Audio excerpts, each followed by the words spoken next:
Hello everyone, Sonia here. Welcome to our online channel exam chat with Sonia. तो आज की जो वीडियो बनाई गई है स्पेशल वो क्लास 9th के लिए बनाई गई है। जैसा कि मैंने आपको प्रॉमिस किया था, क्लास 8, क्लास 9th और क्लास 10th की साइंस की डेली वीडियोस अपलोड होगी। कल जो हमने लाइव क्लास में डिस्कस किया था, प्लस मैंने आपको बताया था कि 10th की NIOS की वीडियो और 12th क्लास की NIOS की वीडियो आपकी डेली अपलोड होगी। मतलब डेली तो एक दिन छोड़ के अपलोड होगी, मतलब ये वीडियोस आपको मिलेगी। प्लस कंपटीशन की वीडियोस भी आपको मिलेगी, HSSC की, CGL, RRB, NTPC, जिसकी भी आप प्रिपरेशन मतलब कर रहे हो, उन सभी की कंपटीशन से रिलेटेड भी आपको डेली की डेली वीडियोस मिलती रहेगी। तो आज जो मैंने अभी फर्स्ट जो वीडियो मैंने सोचा कि सबसे पहले क्लास 9 से स्टार्ट की जाए, क्योंकि लॉकडाउन की वजह से पूरे इंडिया के स्कूल्स बंद हैं, तो बच्चों को थोड़ी प्रॉब्लम्स भी आ रही है वीडियो से रिलेटेड कि कंटेंट जो 8th क्लास से जस्ट पास आउट हो गए 9th क्लास आए हैं, तो 9th क्लास वाले बच्चों को थोड़ा समझ नहीं आ रहा क्या पढ़ें क्या ना पढ़ें, समझ थोड़ा प्रॉब्लम हो रही है। तो इसी वजह से मैंने 8, 9, 10th क्लासेस की वीडियो भी बनाने का सोचा है। तो सबसे पहला जो चैप्टर 9th क्लास के अंदर आता है, जैसा कि उनको पता होगा या अभी बुक्स मिल गई है, जैसे कि लॉकडाउन थोड़ा सा खुलने की वजह से, तो वो अवेयर होंगे कि उनका फर्स्ट चैप्टर, अगर मैं फिजिक्स की बात करूँ तो वो मोशन है। तो आज हम इसी चैप्टर से स्टार्ट करेंगे। और जो कंपटीशन वाले स्टूडेंट्स हैं उनको ये सोचने की जरूरत नहीं कि क्लास 9th की वीडियो हमारे किस काम की है। अगर आप कोई भी कंपटीशन एग्जाम की तैयारी कर रहे हो, चाहे UPSC की कर रहे हो या फिर CGL की कर रहे हो या NTPC की तैयारी कर रहे हो, या फिर आप कोई हरियाणा पुलिस या कोई भी पुलिस के एग्जाम की तैयारी कर रहे हो, या फिर आपने कोई भी फॉर्म भरा है, ग्राम चीफ, पटवारी, आपको पता है कि आपकी जो साइंस है वो कहाँ तक आती है, 10th या 12th क्लास तक आपकी साइंस आती है, उसके बाद की साइंस आपकी नहीं आती। अगर आप कोई CTET टेस्टेड की तैयारी कर रहे हो तो पर्टिकुलर क्लासेस की साइंस आएगी, अदरवाइज आपकी इन्हीं क्लासेस की साइंस आएगी। तो ये वीडियो सभी के लिए इंपॉर्टेंट है, चाहे वो कंपटीशन के हों, चाहे वो CBSE के हों, चाहे HBSE के स्टूडेंट हो, किसी भी बोर्ड के किसी भी स्कूल के स्टूडेंट हो, तो सबके लिए इंपॉर्टेंस होगी ये वीडियो। और अगर आपको ये वीडियो अच्छी लगी इसे लाइक करें, शेयर करें, चैनल को सब्सक्राइब करना ना भूलें। और स्टार्ट करते हैं आज की वीडियो, आपका ज़्यादा टाइम वेस्ट नहीं करेंगे। तो सबसे पहले अगर हम इस चैप्टर के बारे में बात करूं तो मैं बता दूं कि फिजिक्स के अंदर ये पहला ही चैप्टर है मोशन। मैं कंटिन्यू फिजिक्स नहीं करवाऊंगी, जैसे एक चैप्टर फिजिक्स, एक चैप्टर केमिस्ट्री, एक चैप्टर बायोलॉजी और देन फिजिक्स, केमिस्ट्री, बायोलॉजी, इस तरह से चैप्टर्स को करेंगे ताकि आप बोर भी ना हो।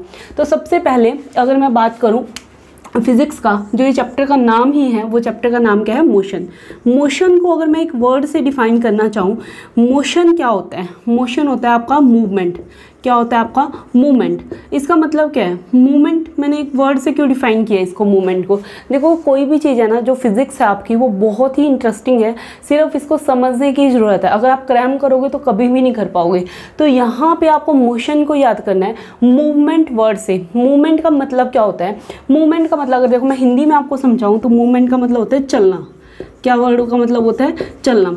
तो मोशन का मतलब क्या है आपका यहाँ पे? मूवमेंट। और अगर आप इसको डेफिनेशन, क्योंकि आप 9th के स्टूडेंट हो तो आपको पेपर में लिखना पड़ेगा, तो अगर आपको डेफिनेशन लिखनी है तो मैं आपको क्या कहूँगी, मोशन का मतलब होता है अगर कोई बॉडी अपनी पोजीशन को चेंज करती है with respect to time, that is called motion. मतलब क्या कि एक जो बॉडी है अगर वो अपनी पोजीशन को क्या करेगी, पोजीशन को मैं शॉर्ट फॉर्म में लिख रही हूँ, आपके पास बुक्स है आप वहाँ से पढ़ सकते हो, पोजीशन को चेंज करे with respect to time, that is called motion. तो इसे हम क्या कहते हैं? मोशन कहते हैं। अब इस लाइन का मतलब क्या है कि अपनी कोई भी बॉडी से यहाँ पे मतलब ह्यूमन बॉडी की बात नहीं की है मैंने, कोई बॉडी है, कोई ऑब्जेक्ट है, नॉन लिविंग थिंग्स भी बॉडी के अंदर यहाँ पे आ जाएगी। जैसे अगर मैं किसी कार की बात करूँ या ट्रक की बात करूँ, तो कोई भी बॉडी अगर अपनी पोजीशन को चेंज करती है विद रिस्पेक्ट टू टाइम, मतलब कि अगर आपने क्या लिया, एक कार का एग्जाम्पल ले लीजिए कि कार है, वो A पॉइंट पे खड़ी थी और कुछ टाइम के बाद वो क्या चली गई, B पॉइंट पे चली गई, तो हम कहेंगे कि उस कार को, ये कार क्या है, मोशन के अंदर है। मतलब जैसे कि अगर 10 o'clock आपने इस कार को देखा, आप अपने घर से बाहर निकले, आपने देखा 10 o'clock ये कार यहाँ खड़ी थी, मान लीजिए कोई ट्री के पास ये कार खड़ी थी, और थोड़ी देर बाद 10:05 पे आप क्या देखते हो कि ये जो कार है वो यहाँ से कहाँ पहुँच गई, इस पॉइंट पे पहुँच गई। तो हम इसको क्या बोलेंगे कि जो ये कार है वो क्या है, मोशन के अंदर है। मतलब अगर देखो इस कार में आपको देखने को क्या मिल रहा है, मूवमेंट देखने को मिल रही है। जब भी किसी बॉडी के अंदर हमें मूवमेंट देखने को मिलती है तो उसे हम क्या बोल देते हैं, मोशन बोल देते हैं। तो पोजीशन का मतलब क्या हुआ, ये स्थान था, इसकी ये पोजीशन थी, इसने चेंज करके कहाँ गया, पोजीशन B पे, तो इसने पोजीशन चेंज कर ली, ठीक है। अब क्या हुआ, विद रिस्पेक्ट टू टाइम कैसे हुआ, 10 पे यहाँ थी, 10:05 पे वहाँ पे आ गई, तो इसका मतलब इसके टाइम के साथ इसने अपनी पोजीशन को चेंज कर लिया, उसे हम क्या बोल देते हैं, मोशन बोल देते हैं। जैसे और कौन कौन सी चीज़ें आपको मोशन में देखने को मिलेगी। अगर कोई बॉय या गर्ल, कोई भी पर्सन अगर घूम रहा है वो मोशन में है, कोई बच्चे खेल रहे हैं वो मोशन में है, बर्ड्स उड़ रहे हैं वो मोशन में है। अगर आपके मैं ट्रीज़ की बात करूँ या घर की बात करूँ, वो क्या है, एक जगह आपको स्टेशनरी नज़र आएंगे। स्टेशनरी का मतलब है कि कुछ टाइम के बाद भी उनमें कोई मूवमेंट नज़र नहीं आएगी। जैसे कोई आपने बड़ा सा पेड़ देखा अपने घर के पास या घर से थोड़ा दूर देखा, तो वो पेड़ 5 साल, 10 साल, 20 साल, 100 साल मतलब अपनी एज के अकॉर्डिंग वहीं पे रहेगा, उसके अंदर कोई मूवमेंट नहीं होगी।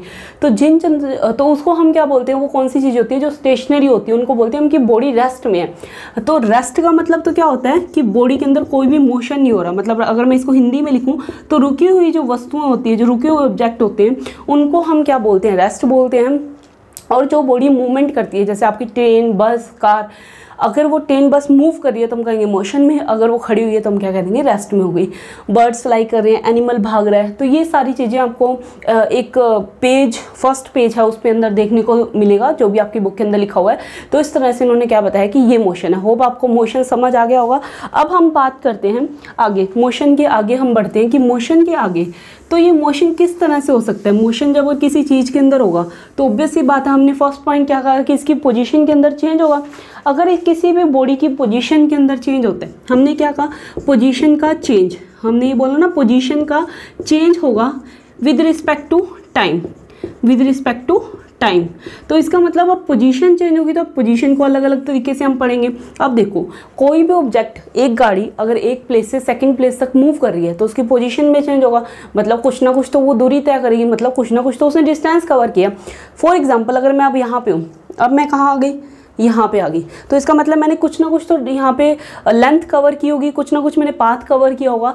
तो इसी चीज़ को हम पढ़ेंगे, इसी चीज़ को आगे पढ़ते हैं। पोजीशन को कैसे पढ़ेंगे हम, डिस्टेंस से, कैसे पढ़ेंगे, डिस्टेंस से और डिस्प्लेसमेंट से। दो वर्ड से हम इसको आगे कंटिन्यू करेंगे, दो वर्ड से इनको आगे कंटिन्यू करेंगे, डिस्टेंस और डिस्प्लेसमेंट से।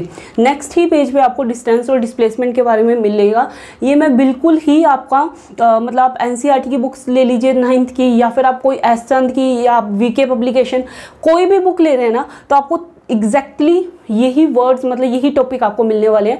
हो सकता है थोड़ा सा आगे पीछे मिल जाए, बट मैं बिल्कुल सीक्वेंस वाइज करवा रही हूँ, क्योंकि जो स्टूडेंट 9th के हैं, जो पहली बार मतलब ये कर रहे हैं, कंपटीशन वाले स्टूडेंट ने तो शायद पढ़ा होगा इन चैप्टर्स को, 9th क्लास वाले स्टूडेंट के लिए बिल्कुल लाइन वाइज चल रही हूँ, ताकि टॉपिक टू टॉपिक उनको सारी चीज़ें समझ आ जाए। और साथ के साथ हम न्यूमेरिकल सबके करेंगे, तो डोंट वरी अबाउट न्यूमेरिकल्स होंगे आपके साथ के साथ।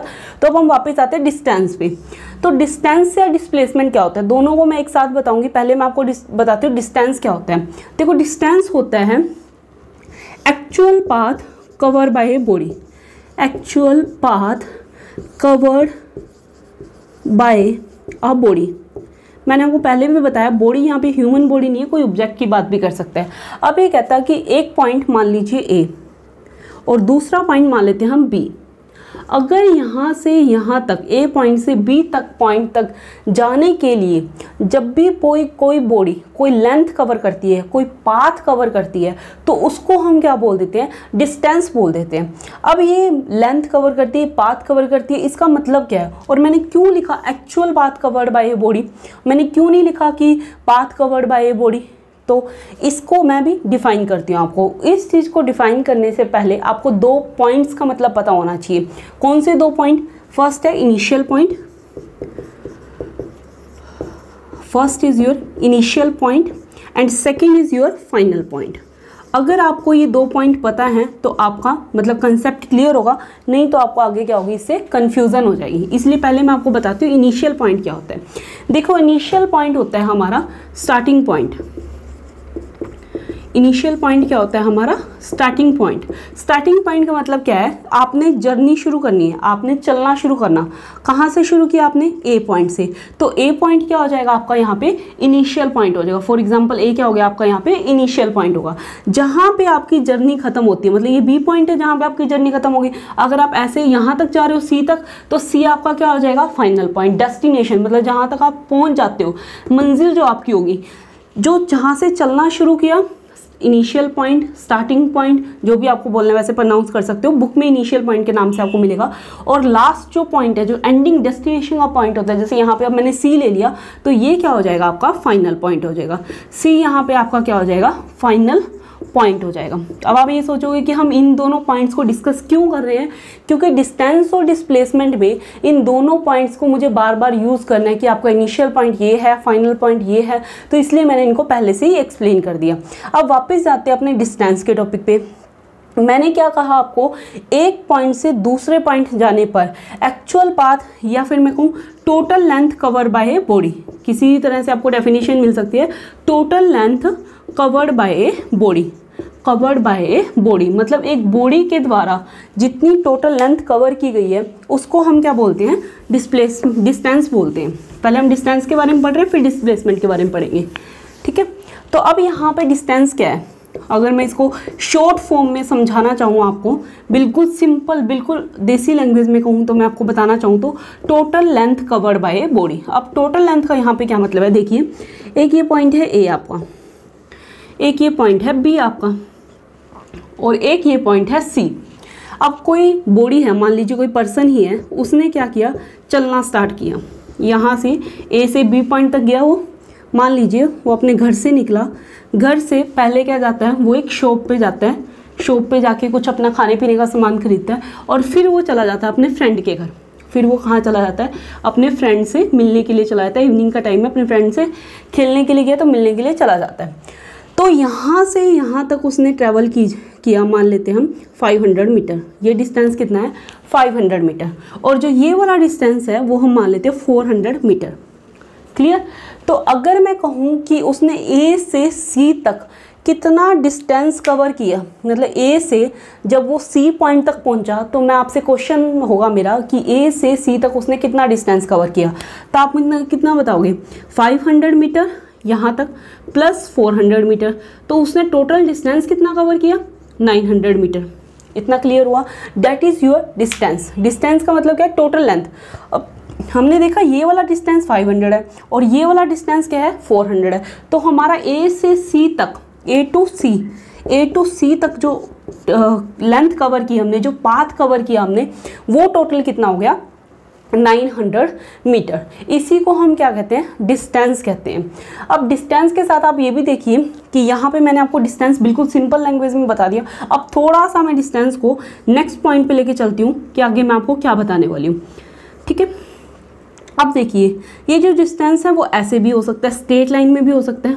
अब कोई जो बिल्कुल सिंसियर स्टूडेंट होगा या बिल्कुल शरीफ सा बच्चा, शैतान नहीं होगा, वो क्या करेगा, मान लीजिए अपने स्कूल की छुट्टी हो गई है, स्कूल था वो, स्कूल से अब उसको क्या करना है, अपने घर जाना है। तो जो बिल्कुल शरीफ सा बच्चा होगा, बिल्कुल शैतानी नहीं करता होगा, वो क्या करेगा, स्कूल से घर तक का जो डिस्टेंस है वो बिल्कुल स्ट्रेट लाइन में ट्रैवल करेगा। मेरा मतलब स्ट्रेट लाइन का ये नहीं कि वो सीधा ही चलता रहेगा, आगे कोई दीवार भी आ जाए, ऐसा नहीं कहना चाह रही मैं कहना चाह रही हूँ कि मतलब वो एक सीधा रास्ता फॉलो करेगा, एक स्ट्रेट लाइन फॉलो करेगा। बट अगर वो थोड़ा सा शैतान बच्चा होगा तो वो क्या कर सकता है, कोई भी पाथ कवर कर सकता है, वो इस तरह से भी घूम के जा सकता है, राइट। उसकी मर्जी है वो कैसे भी जाए, तो हम उसे रोक नहीं सकते ना। तो वो डिस्टेंस आपका ये भी कवर कर सकता है। एक बार मैं इस डिस्टेंस को कुछ मेजरमेंट लिख देती हूँ। सपोज करते हैं कि जो ये डिस्टेंस है वो 400 मीटर है। क्लियर। आपको ये तो पता ही होगा कि दो पॉइंट्स के बीच में, आपने 6-7 क्लास में पढ़ा होगा कि अगर कोई दो पॉइंट है उनके बीच में जो सबसे शॉर्टेस्ट डिस्टेंस, या मैं कहूँ सबसे छोटा जो रास्ता होता है, वो रास्ता क्या होता है आपका, दो पॉइंट्स के बीच में स्ट्रेट लाइन होता है, राइट। अगर ये दो पॉइंट है, इन दोनों के बीच में सबसे छोटा रास्ता क्या होगा, स्ट्रेट लाइन। एक सिंपल जो स्ट्रेट लाइन होती है वो सबसे छोटा रास्ता होता है। तो ऑब्वियस सी बात है, अगर उसने ये रास्ता ट्रैवल किया तो मान लेते हैं कि ये जो वाला रास्ता है वो कितना, वे जो ये ट्रैवल करे, जो लेंथ है इसकी कितनी है, 600 मीटर। क्लियर हुआ।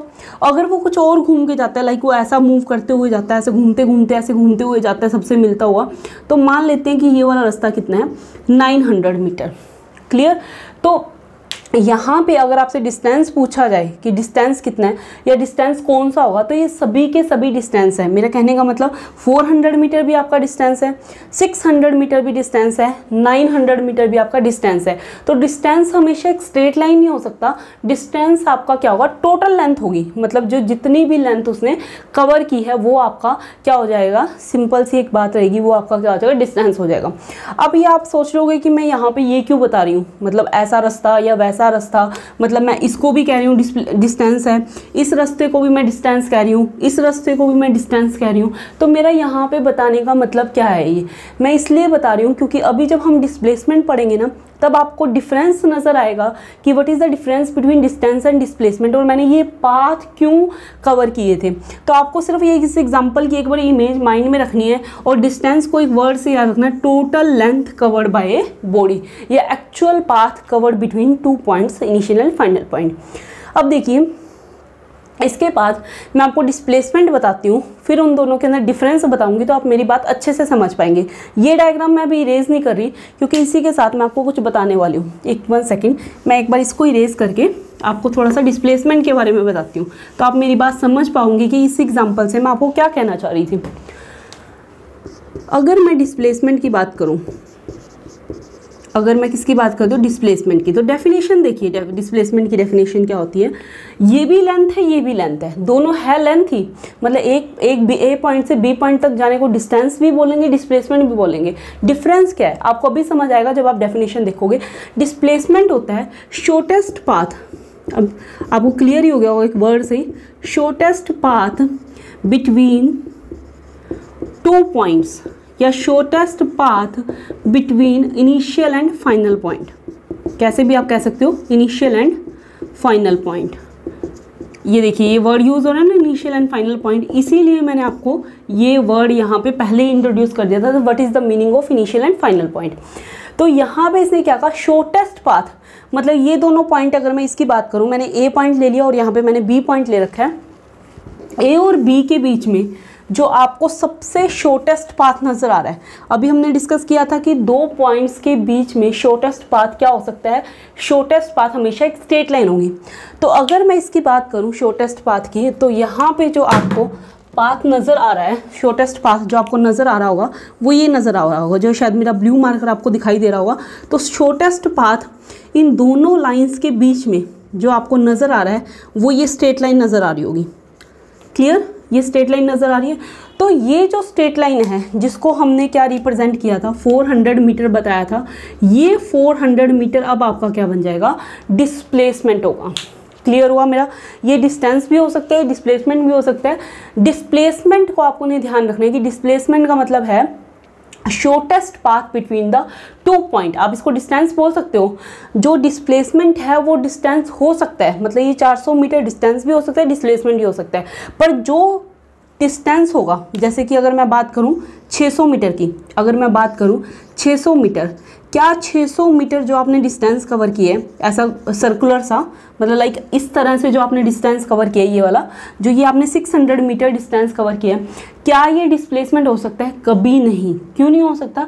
क्योंकि अभी हमने बात की है कि जो डिस्प्लेसमेंट होता है वो क्या होता है, 2 पॉइंट के बीच में एक स्ट्रेट लाइन, सबसे शॉर्टेस्ट डिस्टेंस, और शॉर्टेस्ट डिस्टेंस होता है स्ट्रेट लाइन, और this is not a straight line, ये कोई स्ट्रेट लाइन नहीं है। तो इसलिए ये क्या हो सकता है, जो आपका ये वाला जो डिस्टेंस है, ये 600 मीटर, ये डिस्प्लेसमेंट नहीं हो सकता। तो आपको होप ये चीज़ें क्लियर होगी कि डिस्प्लेसमेंट का मतलब होता है 2 पॉइंट्स के बीच में, बिल्कुल 2 पॉइंट्स के बीच में सबसे छोटा रास्ता जो कि हमेशा एक स्ट्रेट लाइन होगी, वो आपका डिस्प्लेसमेंट होगा। और अगर हम डिस्टेंस की बात करें, डिस्टेंस आपका कोई भी लेंथ को आप ले सकते हो। जैसे एक और एग्जांपल डिस्कस कर लेते हैं ताकि आपको कंसेप्ट अच्छे से क्लियर हो जाए। मैं आपको एक ट्रायंगुलर पाथ कवर बताती हूँ।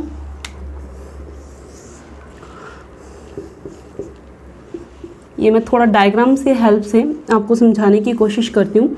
एक पर्सन था, उसने ए पॉइंट से चलना शुरू किया। ए पॉइंट से जाके ए से बी तक, मान लीजिए वो 4 किलोमीटर से चला। बी से, यहाँ से बी से सी वो कितना चला, 5 किलोमीटर तक चला। सपोज करते हैं कि उसने ये जर्नी अपनी कवर की, इस तरह से उसने जर्नी कवर की।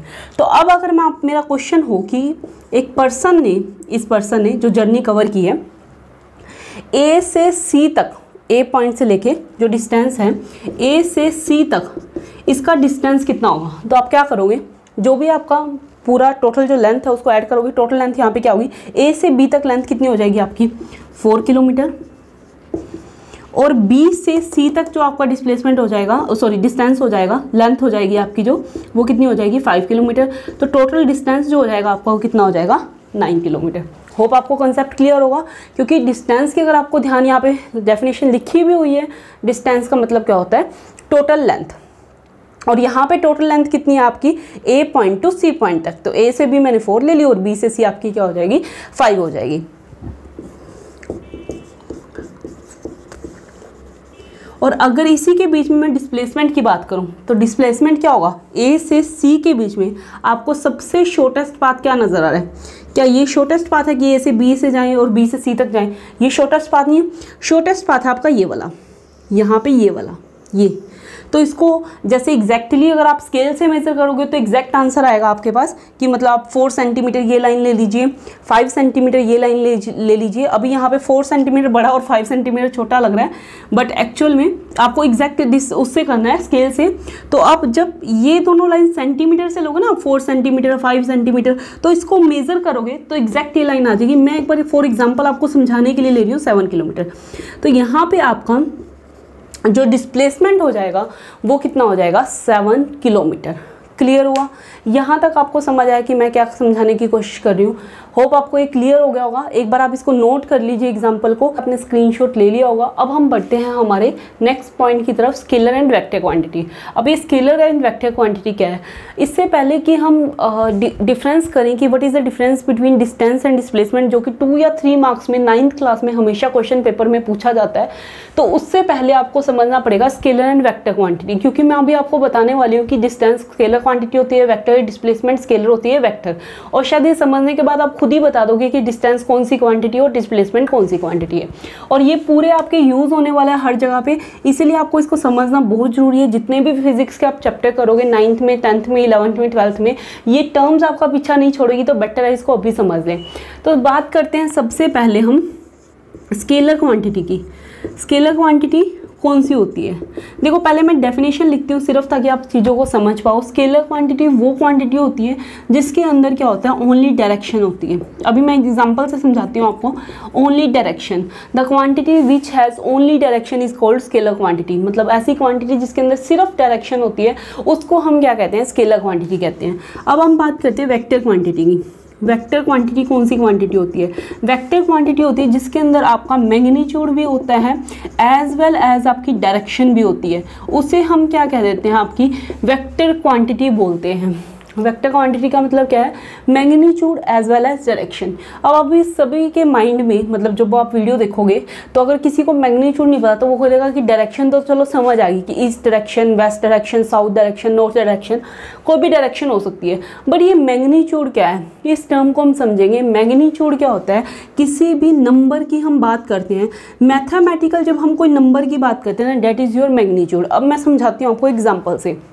जैसे कि अगर आप क्या करते हो, कभी भी कुछ खरीदने के लिए जाते हो, लाइक आपने कुछ पेंसिल्स लेनी है, अभी आपका लॉकडाउन थोड़ा खुला है तो आपने सबने क्या किया होगा, स्टेशनरी की शॉप्स पे जाके अपने लिए बुक्स ली होगी, नोटबुक्स परचेज़ की होगी। आपने नोटबुक परचेज़ करते टाइम आपने उनको नंबर बताया होगा कि 10 नोटबुक्स दे दो मुझे, 15 नोटबुक दे दो, एक पेंसिल का बॉक्स दे दो, इरेज़र दे दो, या जो भी आप पेन्स वगैरह यूज़ करते हो तो पेन दे दो, पेंसिल दे दो, ये दे दो, वो दे दो। तो आपने वहाँ पर एक नंबर बताया। जैसे कि फॉर एग्जाम्पल की मैं बात करूं, आपने बोला 5 पेन दे दीजिए मुझे, 2 पेंसिल दे दीजिए और 10 नोटबुक्स।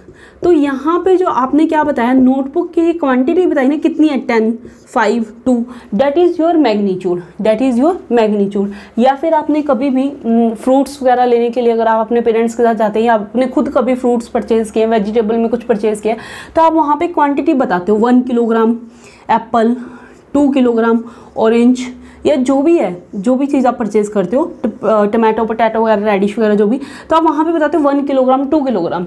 तो ये क्या होता है, उसका मैग्नीट्यूड होता है, राइट। तो अगर जब आप बात करते हो डिस्टेंस या डिस्प्लेसमेंट की, ये हो गया नॉर्मल टर्म में मैग्नीट्यूड। अब मैं आपको बताती हूँ फिजिक्स की टर्म में।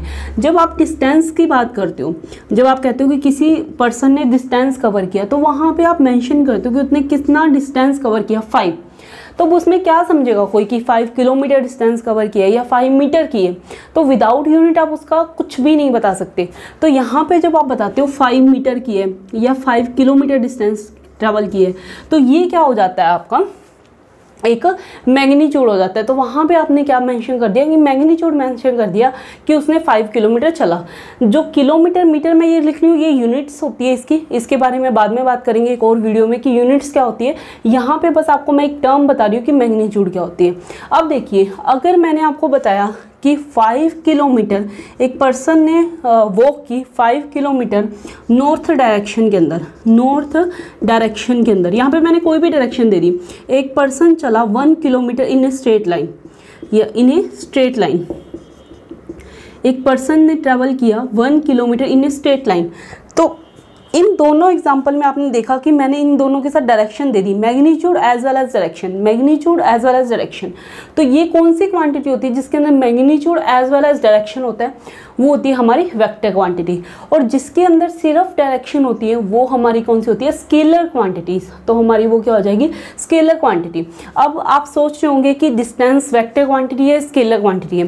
तो आपको अगर आंसर मिल गया तो बहुत ही अच्छी बात है, इसका मतलब आपको सारा कंसेप्ट समझ आ गया है। अगर आंसर नहीं मिला है कोई प्रॉब्लम वाली बात नहीं है, वीडियो को दूसरी बार देखेंगे आंसर मिल जाएगा।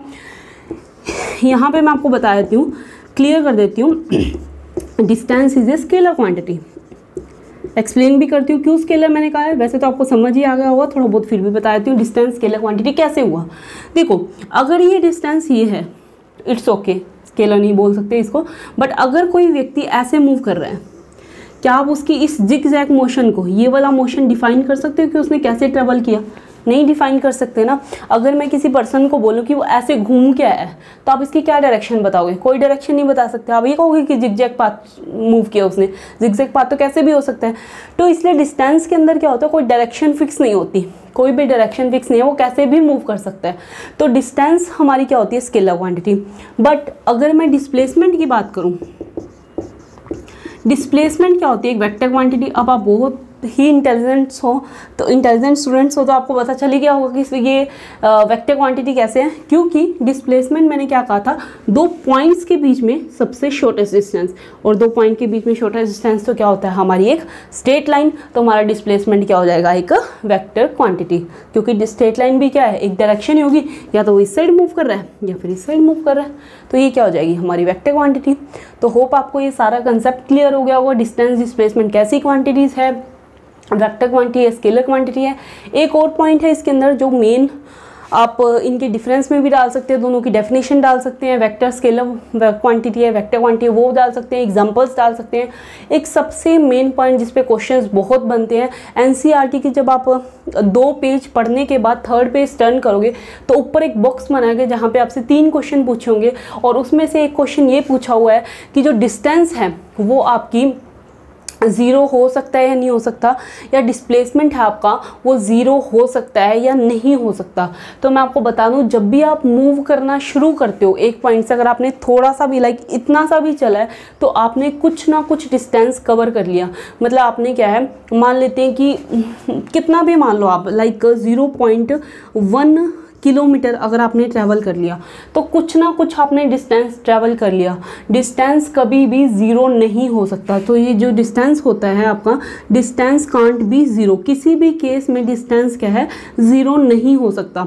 देखो, अगर आप चलोगे नहीं तो डिस्टेंस कैसे होगा? तो वो एक पॉइंट ही हो गया। मतलब इस पॉइंट पे आप खड़े थे, आपने चले ही नहीं तो डिस्टेंस हुआ ही नहीं, क्योंकि डिस्टेंस का मतलब लेंथ। लेंथ कब होगी? जब आप थोड़ा सा चलोगे। अगर आपने इतना सा भी चला तो इसका मतलब आपने कुछ ना कुछ डिस्टेंस कवर कर लिया, तो डिस्टेंस कभी भी 0 नहीं हो सकता। बट डिस्प्लेसमेंट 0 हो सकता है। अब आपके माइंड में आएगा डिस्प्लेसमेंट कैसे 0 हो सकता है? डिस्प्लेसमेंट भी तो लेंथ ही है, लेंथ तो कभी 0 नहीं हो सकती। बट डिस्प्लेसमेंट क्या कहता है? 2 पॉइंट्स के बीच में एक सबसे शॉर्टेस्ट डिस्टेंस। इसको मैं एक सर्कल से समझाती हूँ। जब भी आपने आज तक बहुत बार सर्कल ड्रॉ किया होगा, और जब भी आप सर्कल ड्रॉ करते हो तो मैं एक पॉइंट जूम करती हूँ, मतलब यहाँ से एक पॉइंट लेते हो और उस पॉइंट को ऐसे घुमा के इस तरह से एक सर्कल में वापस लेके आते हो, राइट। इसी तरह से सर्कल ड्रॉ करते हो ना आप, एक पॉइंट से स्टार्ट करते हो, उसी पॉइंट पे आप फिनिश कर देते हो। मतलब आपका इनिशियल पॉइंट भी यही होता है और फाइनल पॉइंट भी आपका क्या होता है? यही होता है। इनिशियल भी यही, फाइनल भी यही। मतलब अगर आप एक सर्कल ड्रॉ करोगे और आपने यहाँ से बीच में छोड़ दिया, ए पॉइंट से उसको वापस नहीं मिलाया, तो वो कभी भी सर्कल नहीं बनेगा। इसका मतलब है यहाँ पे अगर मैं देखूँ ध्यान से तो मेरा इनिशियल पॉइंट भी ए और फाइनल पॉइंट भी ए है, पर मैंने कुछ ना कुछ ये तो डिस्टेंस तो कवर किया है। और मेरा डिस्प्लेसमेंट क्या होता है? इनिशियल फाइनल के बीच में लेंथ, पर ये इनिशियल भी यही और फाइनल भी यही। मतलब ये वाला पॉइंट था ए, इसी के ऊपर आ गया पॉइंट बी, तो मेरे कैसे कह सकती हूँ मैं डिस्प्लेसमेंट हुआ? तो यहाँ पर इस केस में डिस्प्लेसमेंट क्या हो जाएगा? 0। तो मतलब एक सिंपल वर्ड्स में अगर हम इनकी बात करें तो डिस्टेंस क्या होता है आपका कि जो टोटल लेंथ उसने कवर की है, टोटल लेंथ यहाँ पे कितनी कवर की है, एक सर्कल का सरकमफेरेंस। और आप जैसा कि छोटी क्लास में पढ़ ही चुके हो, सर्कल का सरकमफेरेंस कितना होता है 2πr। तो यहाँ पे इसकी जो डिस्टेंस हो जाएगा वो कितना हो जाएगा 2πr। पर अगर उसने एक कंप्लीट सर्कल कवर किया तो उसका डिस्प्लेसमेंट क्या हो जाएगा 0। तो इसी तरह के कुछ न्यूमेरिकल्स हैं और एनसीईआरटी के 2-3 क्वेश्चंस हैं। क्वेश्चंस मैं लिख देती हूँ, वही क्वेश्चंस आपको सोल्व करने हैं। और नेक्स्ट वीडियो में हम करने वाले हैं आपका स्पीड करेंगे, हम वेलोसिटी करेंगे, uniform motion, non uniform motion, speed और वेलोसिटी के फॉर्मूलाज देखेंगे, स्पीड और वेलोसिटी के न्यूमेरिकल्स देखेंगे, डिस्टेंस और डिस्प्लेसमेंट के भी न्यूमेरिकल देखेंगे। और ये आप देख लीजिए। उसके बाद मैं आपको 3 क्वेश्चन लिख देती हूँ, उसके उन क्वेश्चंस के आंसर मैं बनाऊंगी नेक्स्ट वीडियो में। उससे पहले आपको इसको खुद सोल्व करने की ट्राई करनी है। और अगर आपने ये वीडियो अच्छे से देखी है तो आपके क्वेश्चन जरूर सोल्व होंगे। आप इसका स्क्रीनशॉट ले लीजिए, जैसा भी आपको अच्छा लगे आप वैसे कर लीजिए। और वीडियो को देख के एक बार आंसर जरूर सोल्व करें। कल आएगा इसका नेक्स्ट पार्ट। इतने आज के लिए होमवर्क है आपका, यहाँ तक आपको पढ़ना है। मैं क्वेश्चंस देती हूँ आपको, इतने आप स्क्रीनशॉट लीजिए इसका।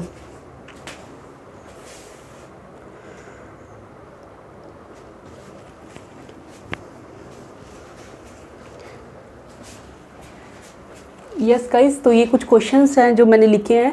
आप इसका एक स्क्रीनशॉट ले सकते हैं, वीडियो को पॉज करके इस क्वेश्चन को लिख सकते हैं, क्वेश्चन सोल्व कर सकते हैं।